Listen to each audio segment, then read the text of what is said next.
someone here. Cousins are back? The girl suddenly discovers that her best friend is being kidnapped by a group of strangers. After learning what happened, her father tells her to stay calm, while he pulls out his professional agent gear. He then asks her if she saw anyone at the airport. Yes, Peter. Peter who? Next, he takes out a recording device. When he hears that she is currently in the bathroom, he quickly tells her to hide under the bed in the next bedroom. He then instructs her to gently place the phone on the floor, as close to the kidnappers as possible.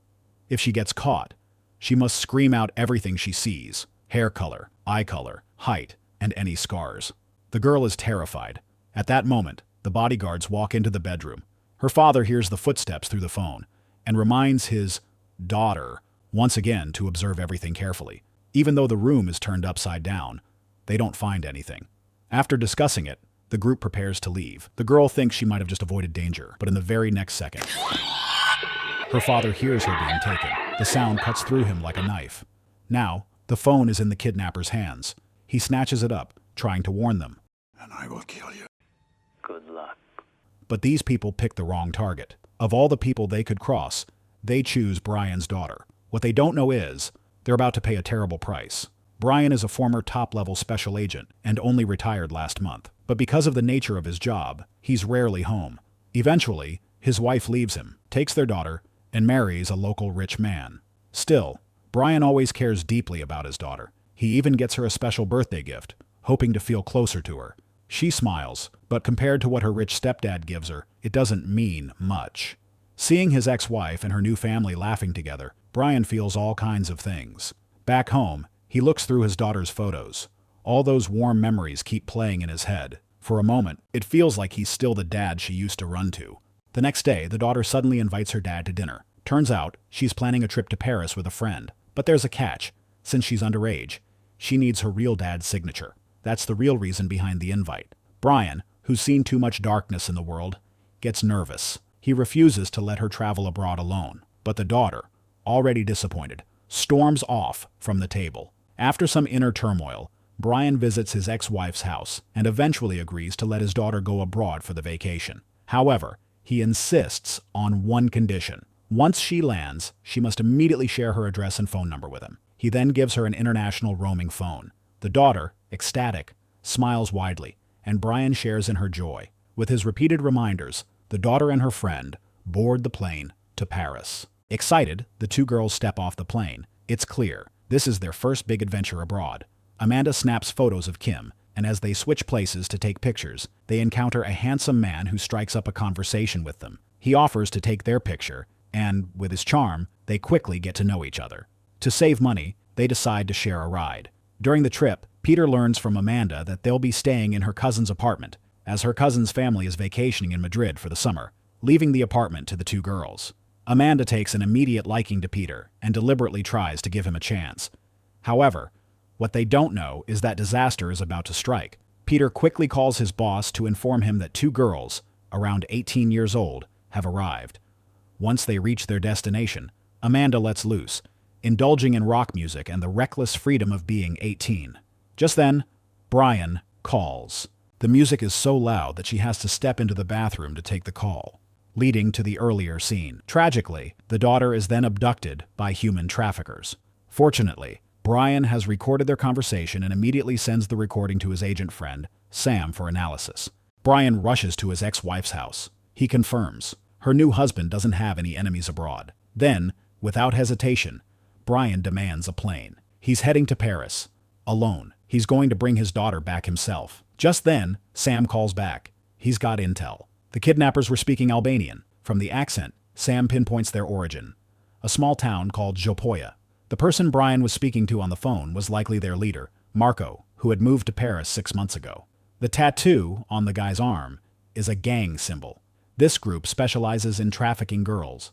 They inject them with drugs, then force them into prostitution. Recently, they've changed their approach. Instead of smuggling girls in, they target young tourists.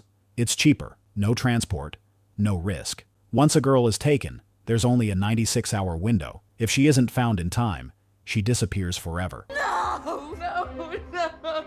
Bryan boards a plane to Paris, listening to the kidnapper's audio recording over and over. Once he lands, he heads straight to his daughter's friend's apartment, the place where his daughter was taken. He doesn't call the police, knowing the kidnappers are too powerful and backed by someone.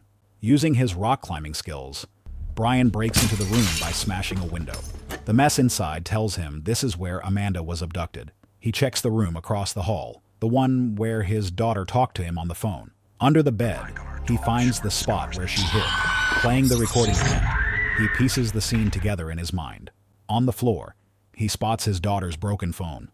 He takes out the memory card and looks through the photos. One photo stands out. Amanda with a man who had taken her picture. That man is Peter, the same guy Amanda mentioned. At that moment, Peter is at the airport, using his usual tricks to start a conversation. Bryan shows up, traps Peter in a car, and starts questioning him. Before Bryan can get any useful info, Peter's accomplices arrive. Peter escapes, and the chase begins. On an overpass, Peter jumps off, then leaps from a truck onto the ground. But he's hit by another car, and the trail goes cold. Bryan immediately goes to find his old colleague Claude, now deputy director of the Paris National Security Bureau. After hearing about Bryan's missing daughter and the information he's gathered, Claude worries Bryan might tear Paris apart looking for her. Claude tells Bryan about a spot where Albanians often hang out, a place called Klissi. He warns Bryan not to push things too far. Once Bryan leaves, Claude has his men tail him, watching his every move. The neon lights of the red light district glow in the dark. Bryan rents a car and hires a local translator. After paying the deposit, he wastes no time, heads straight for a streetwalker. He starts provoking her, pushing just enough to get her riled up. Right then, her manager shows up, demanding 50 euros for interrupting business.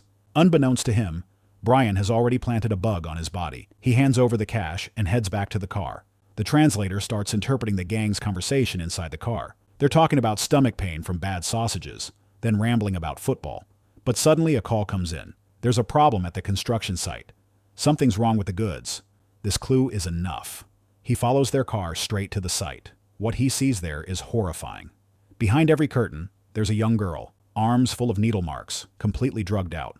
Bryan spots his daughter's jacket behind one of the curtains. He knocks the man in the room out with a single punch, but the girl's already out of it, completely delirious. After taking down a few more guys, Bryan carries her to the car. Then comes a high-speed chase, but Bryan's been doing this his whole life. He escapes smoothly, even shakes off the sheriff's men. He brings the girl to a hotel he used back in his agent days, where he carefully administers an IV to her, skillfully injecting the medicine into the drip.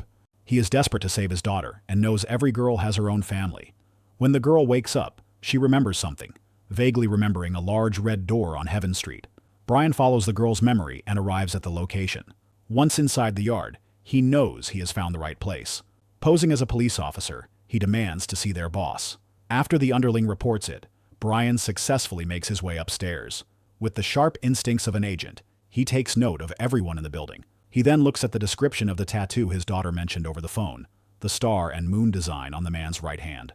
The people before him are the very gang that kidnapped his daughter, but Bryan has infiltrated their ranks, disguised as a police officer, pretending to negotiate for protection money. The scarred man says he has just negotiated the price with Mr. Marcon. Bryan immediately realizes that Marcon is their police contact, and then he mentions that Mr. Marcon has just been transferred to another department. Bryan sips his coffee and discusses the price increase with the gangsters, casually asking who Marco is. They all claim to be Marco. Clearly, they never reveal who the leader of the gang is, but to continue their illegal operations, the gang members hand Bryan the increased payment. Before leaving, Bryan takes out a piece of paper with Albanian writing on it. Using his sharp instinct, he asks the man to translate it. The man laughs and says to Bryan, "Good luck." Upon hearing this, Bryan's face changes immediately, because this voice is something he has long committed to memory. You don't remember me. The man, realizing something is wrong, tries to pull out his gun, but Bryan slams him hard into the table, and with a few quick moves, knocks out everyone in the room while dodging the gunfire. When the downstairs gang members arrive, Bryan is hiding beneath the bodies. He doesn't waste a single bullet, and within minutes, he wipes out the entire gang. He then proceeds upstairs, where he finds that the girls in the rooms are all under 20, each one groggy from drugs. However, his daughter is nowhere to be found. While searching the last room, he sees his daughter's friend, Amanda. She is lying on the bed, motionless, her body already stiff. This only deepens Bryan's unease. He hurriedly drags Marco into a basement and begins an intense interrogation. He drives 2 steel nails into Marco's legs, then connects the power supply to them. ignoring polarity. The gang leader Marco still resists and even spits at Bryan. After another electric shock, Bryan doesn't have the time to waste on him, and eventually, under the intense electric shock, Marco finally speaks. He reveals that Bryan's daughter, because she is still a virgin, is considered a rare prize, and thus she will be auctioned off. From Marco, Bryan only gets one name, St. Clair. There's nothing else of use. Despite Marco's desperate pleas, Bryan chooses to believe him. But Marco still has to die, so Bryan flipped the switch and walked away. Bryan goes to visit his old colleague, Claude, who is now aware that the gang's operation is a joint venture between the police and criminals, and Claude can't escape his involvement.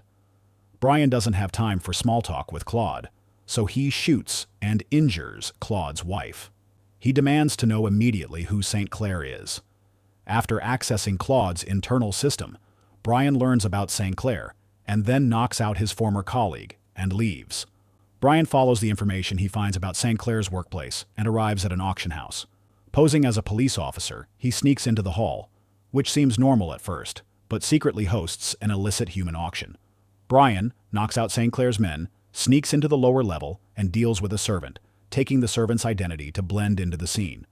The auction is underway, and the last item on the block is none other than Bryan's daughter. Bryan threatens the boss in front of him with a gun, insisting that no matter the cost, the boss must buy the girl. Under Bryan's threat, the boss wins the bid for Bryan's daughter. However, just as Bryan is leaving, he is attacked from behind. When Bryan regains consciousness, he is hung from a pipe in the basement, with St. Clair standing in front of him. Bryan immediately tells him that he is the father of the last girl. St. Clair expresses regret, saying that he too is a father of 2 children. But this is a business transaction, and once a deal is made, there is no refund or return. St. Clair orders his men to quietly finish off Bryan and then leaves. Just as Bryan is being strangled, he uses all his strength to pull down the loosened screws he had noticed earlier. 1 move, 2 moves, 3 moves. Bryan takes out all of them, grabs a gun, and escapes.